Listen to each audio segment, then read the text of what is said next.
In the summer of 2019, an unexpected headline captured global attention when then-President Donald Trump expressed interest in purchasing Greenland from Denmark.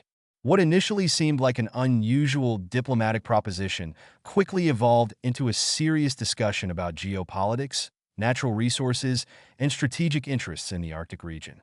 The United States' interest in Greenland didn't begin with Trump's 2019 proposal. American strategic interest in this vast island dates back to the 19th century. In 1867, following the purchase of Alaska from Russia, Secretary of State William Seward commissioned a report on the potential acquisition of Greenland and Iceland, recognizing their strategic importance in North Atlantic navigation.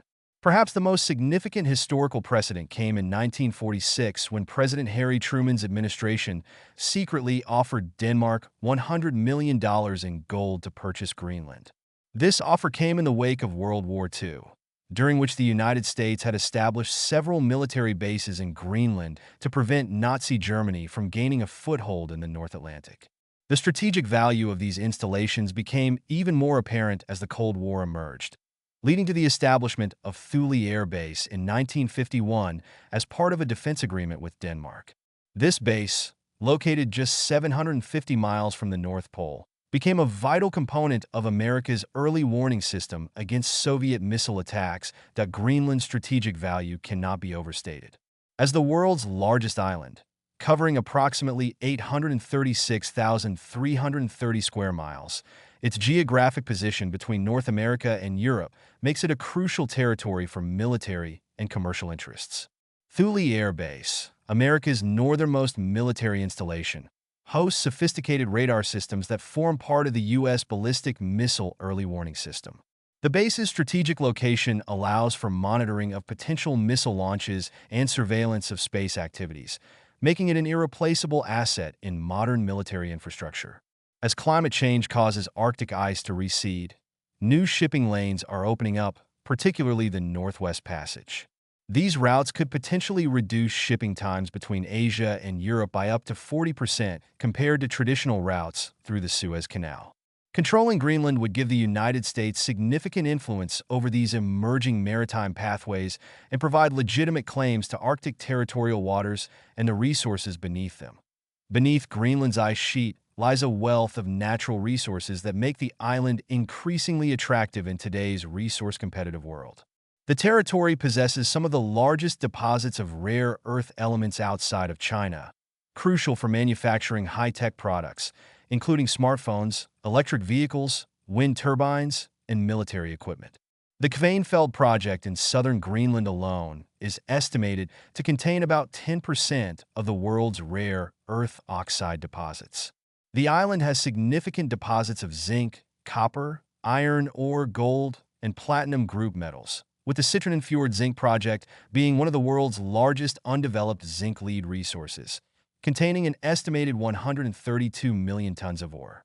The U.S. Geological Survey estimates that Greenland's waters could contain up to 50 billion barrels of oil and 224 trillion cubic feet of natural gas. While much of this remains unexplored due to technical challenges and environmental concerns, rising global temperatures are making these resources increasingly accessible. Additionally, with climate change threatening global water security, Greenland's massive ice sheet, containing about 7% of the world's freshwater, represents a potentially valuable resource for the future. The impact of climate change on Greenland has profound implications for both its resource accessibility and global environmental concerns. The ice sheet is melting at an unprecedented rate, losing approximately 267 billion metric tons of ice per year. This melting not only makes mineral resources more accessible, but also contributes significantly to global sea level rise. As temperatures rise, parts of Greenland are becoming suitable for agriculture, with farmers now able to cultivate crops like potatoes, turnips, and strawberries in the island's southern regions. However, the potential exploitation of Greenland's resources raises significant environmental concerns, particularly regarding the impact on local ecosystems and global climate change. Any development would need to balance economic benefits with environmental protection, considering the fragile Arctic ecosystem. The political aspects of Trump's proposal revealed complex diplomatic relationships and sovereignty issues. While Greenland has been an autonomous territory within the Kingdom of Denmark since 1979, Denmark retains control over foreign affairs and defense policy. The 2009 Self-Rule Act granted Greenland additional autonomy and recognized the Greenlanders as a distinct people under international law. When the proposal became public, Danish Prime Minister Mette Frederiksen called the idea absurd, leading to diplomatic tension between the United States and Denmark.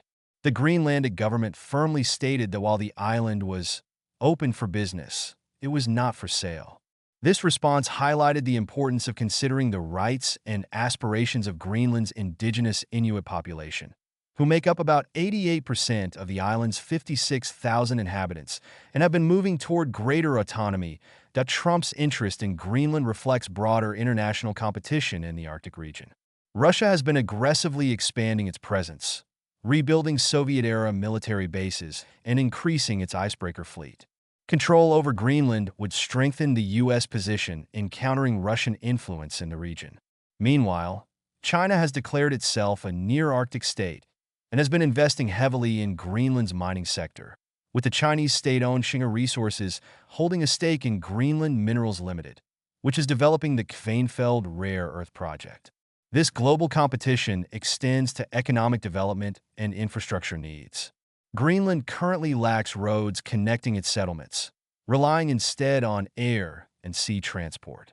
Major infrastructure development would be necessary to exploit its resources effectively.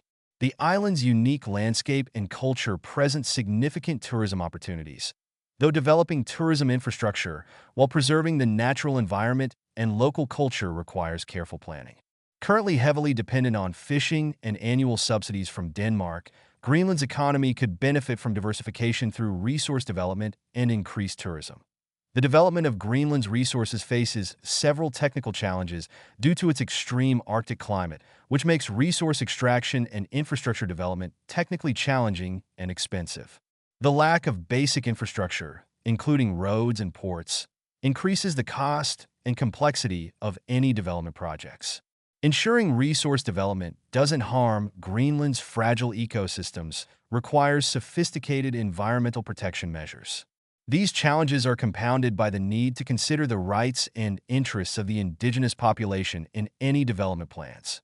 Looking forward, several factors will continue to influence Greenland's future in global affairs. The Arctic is becoming an increasingly important arena for global strategic competition, with Greenland at its center. As global demand for rare earth elements and other strategic resources grows, Greenland's deposits become more valuable. The effects of climate change are making these resources more accessible while simultaneously raising environmental concerns. The island's movement toward greater autonomy or potential independence from Denmark could reshape regional politics, while decisions about resource development will have significant economic and environmental implications. The balance between resource exploitation and environmental protection will remain a crucial challenge, as will the need to respect and protect indigenous rights and interests. While Trump's proposal to purchase Greenland may have seemed unusual at first, it highlighted the island's growing importance in global affairs. As climate change transforms the Arctic region and global competition for resources intensifies, Greenland's strategic significance will only increase. Understanding the complex interplay of factors that made this proposal possible helps illuminate broader trends in international relations, resource competition, and environmental change that will shape the future of the Arctic region and global politics. The story of Greenland is not just about a potential real estate deal. It's about the changing nature of global power, the impact of climate change, the rights of indigenous peoples, and the complex relationships between nations in an increasingly interconnected world.